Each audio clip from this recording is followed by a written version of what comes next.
certified hand therapy exam, and when I pass, I'll come let you know. And he was like, all right, good. Nice to have you. That was it. I was like, oh my God. I left it. Like, you know, full on hyperventilating, going down the elevator. And of course, coming back to the clinic and telling everyone, okay, you know. But after I stepped up to him and after I did all that, you know, he did respect me. And he didn't speak to me in a demeaning, you know, way. I mean, what's really hilarious is he speaks to everyone that way. I couldn't see that, you know, because I wanted him to speak to me a certain way, and he just, that's the way the man was. He had a very dry sense of humor, dry sense of humor. So he would joke, but he would put the most serious face on, and you had to call him out before he would laugh, and he'd be like, oh, you got me, you know? He had the driest sense of humor. And until I got to know him, I didn't see that. But once I got to know him and it was really like he respected me, he would be like, oh, whatever you want to do. So I'd go to him and I say, okay, this patient's this and that. I need this and that. Okay, whatever you want to do, I'll write the script. And so, you know, so much of it is you know, how you're thinking through stuff so that when you go and you present to people, you show the value and you show why you're doing what you're doing. So when we get evaluations, and we talked about getting a story, it's really important, right?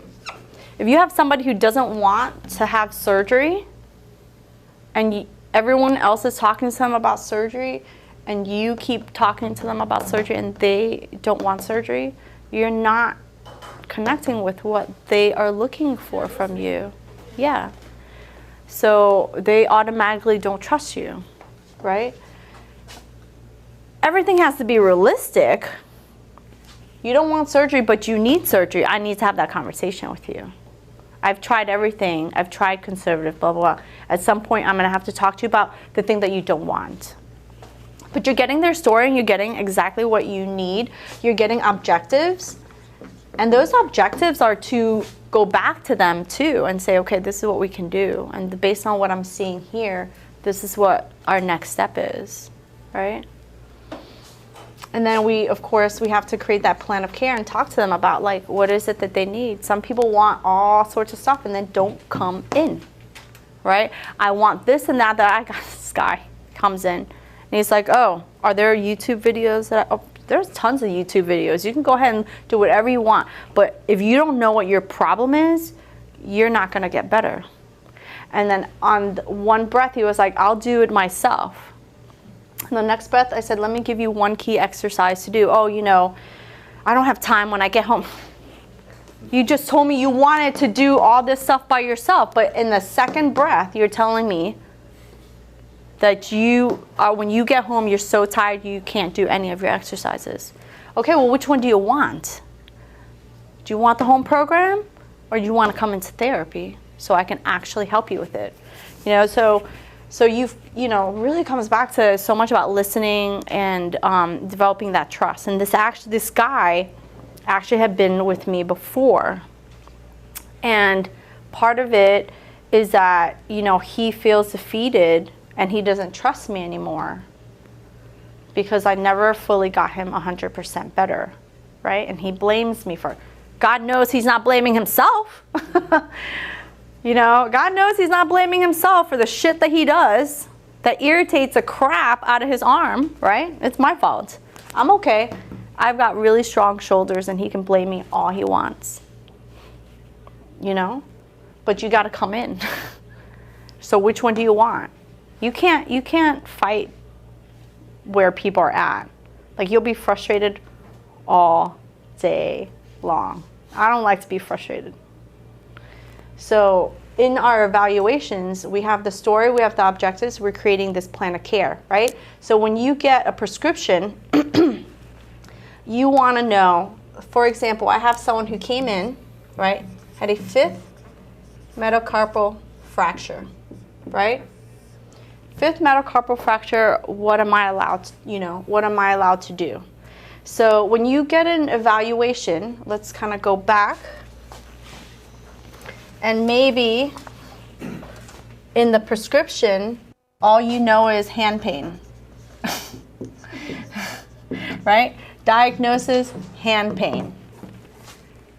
So then through your story, you're seeing, oh, it might be, you know, it's on the ulnar side of the hand, he's got ulnar sided pain kind of thing. What you want to do is you want to think, is it a bone problem? Is it a tendon, ligament problem?